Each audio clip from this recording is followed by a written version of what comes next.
Magandang araw sa inyo lahat. Ako nga pala si Kipin Kamara mula sa pamantasan ng lungsod ng Pasig. Andito ako upang i-demo sa inyo ang online shopping website na aming ginawa na pinangalanan namin Pikinyo. Ito ang homepage na makikita ng customer. Sa taas, makikita ang iba't ibang functions at sa baba naman, makikita ang latest products. Sa shop, meron kami iba't ibang products categories. Meron kaming pencils, ballpen, colors, bags, notebooks, erasers, tapes, and adhesives. Pwede rin naman silang mag-search dito kung anong gusto nilang product. Pwede nila dito i-search. Meron din tayong my account kung saan dito sila magla-login kapag meron na silang account. Pero kapag wala pa, dito sa register here para makagawa sila ng account. Pwede rin naman nilang i-click to, pares lang din po yan. Anong shopping cart? Na kung saan ang mga orders ay pupunta dito. Contact us kapag gusto nilang mag-message sa ating website.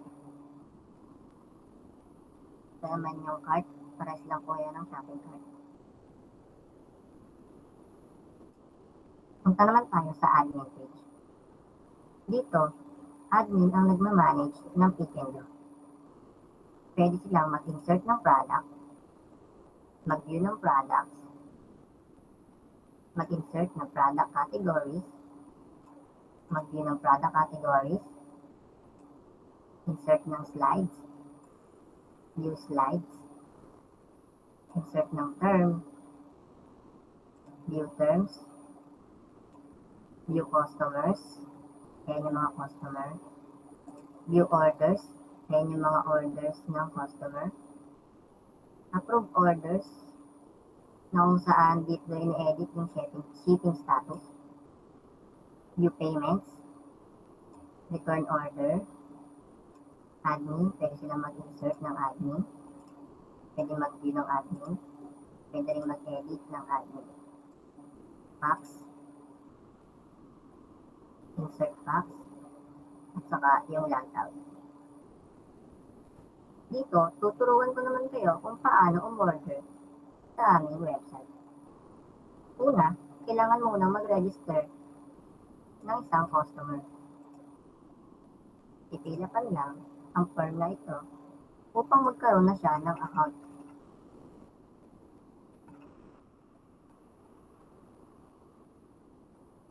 Kailangan din nila mag-send ng picture. I agree. Pag meron na silang account, pwede na silang umorder. Shop. Pili tayo ng product.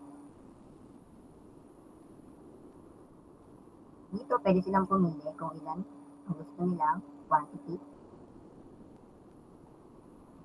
Add to cart. Click your cart. Dito naman, pwede naman silang mag-continue shopping ulit.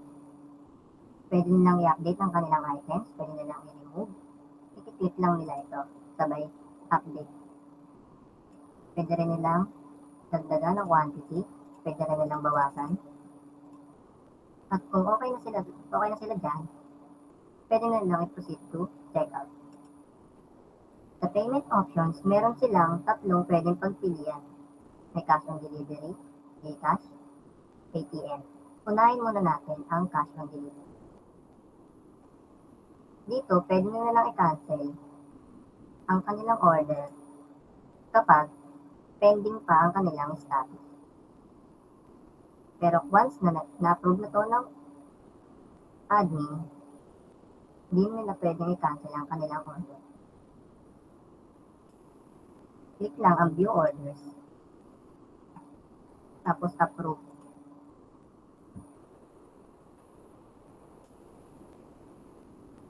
Ayan, approve na yung status. Pag ni-click nila ang track your order, mapupunta sila sa track your order status. Dito nakalagay ang order date kung kailan darating ang kanilang items. Dito naman yung shipping status nila. Balik tayo sa admin. Sa approve orders, i-edit natin yung shipping status sa shipping naman. May update. Refresh. Ayan, pack na siya. Napalitan na yung kanyang shipping status. Pero di pa rin sila pwedeng pinutin ng order receipt. Okay, edit ulit natin. Gawin na natin siyang delivered. Update. Ayan, refresh ulit. Pag nakita na nilang delivered, pwede na nilang click ang order receipt. Once na naklik na nila ang order receipt, meron silang matatanggap sa email na ang order ng customer ay na-receive na. Kapag may sira o mali ng order na kanilang na-receive, pwede nilang i-return ang kanilang na-order sa loob lamang ng isang linggo. Click lamang nila yung return order button, sabay fill upan ang form na ito.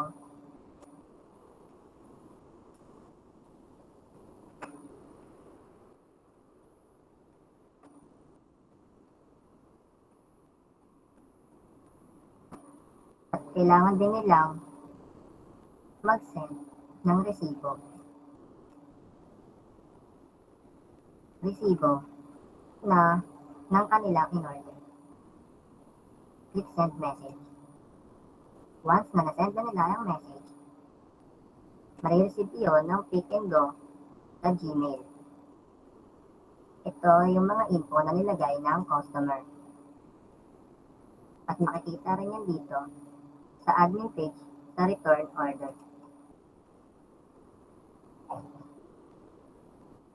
Tuturuan ko naman kayo kung paano magbayad through GCash. Same process lang din. Pipili ka ng product na gusto mo, add to cart.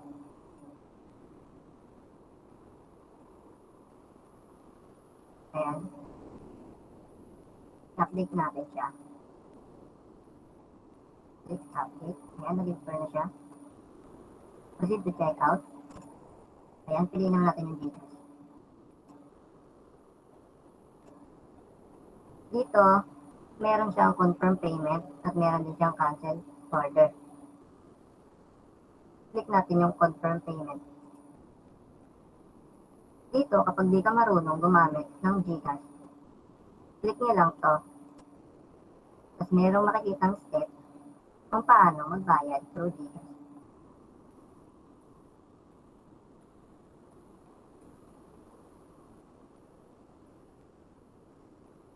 Kailangan din nilang ilapan ang mga nakalagay dito. Click lang nila ang generate QR upang may scan yung GCash. Kailangan din nilang mag-send ng proof o resibo ng GCash. Click confirm payment. At pwede na nilang i-track yung kanilang order. Parehas lang din po siya.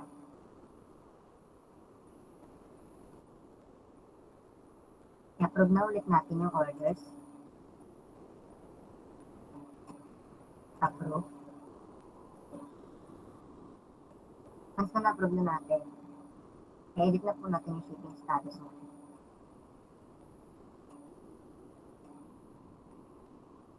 Shipping ulit natin. Ayan. Ayan, napalitan na po ulit yung shipping status niya. Click naman po natin yung out for delivery para may iba naman. Ayan. Ayan po, nabago po yung shipping status niya. Pero di pa rin po nakiklik yung order receipt button. Edit po ulit natin. Delivered. Update. Refresh. Ayan po. Pwede na po niya yung i-click yung order receipt. May nare-receive po ulit na message. Ang Pick and Go. Ayan.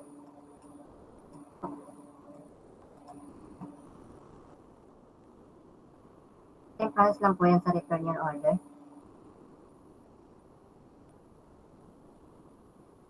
Gawin naman po natin yung sa ATM. Pili po tayo ng product.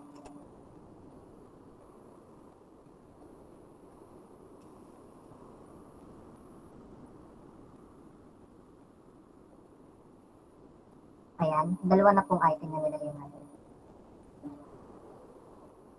Update po natin yan. Check nyo lang po, sabay click update items. Ayan. Sabay proceed to checkout. Pinutin po natin yung ATM card. Tapos dito po, pares lang po ng GCash. Need po natin siyang i-confirm payment. Click confirm payment. Yan, need po natin ilagay yung amount. Kabuuang amount. Name na nasa card natin.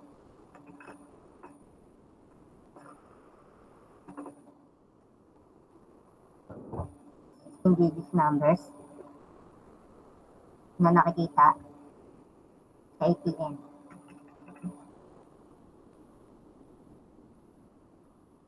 Saka yung CVV po niya.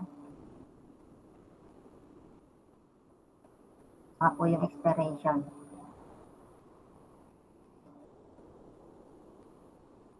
Click confirm payment. Ayan. Pwede na po niyang i-track yung order. Punta po ulit tayo sa admin page. Approve. Order. Approve orders. Edit ulit natin.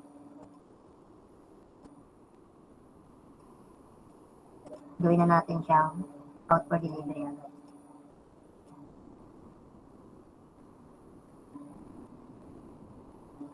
Ayan, out for delivery na po siya. Yes. Di pa rin po siya nakiklik hanggat di po nag-deliver yung order. Approve orders. Edit. Delivered. Update. Refresh. Ayan po. Order receipt. Ayan po. May matatanggap ulit na email ang Pick and Go na na-receive na yung order. Ayan. 10 pounds lang po yung return your order. Dito naman po makikita lahat ng info o laman ng Pick and Go store. Admin, ATM card, categories, customer orders, packs, payments, pending orders, products, product categories, returns, slider, terms. Yun lang po at maraming salamat.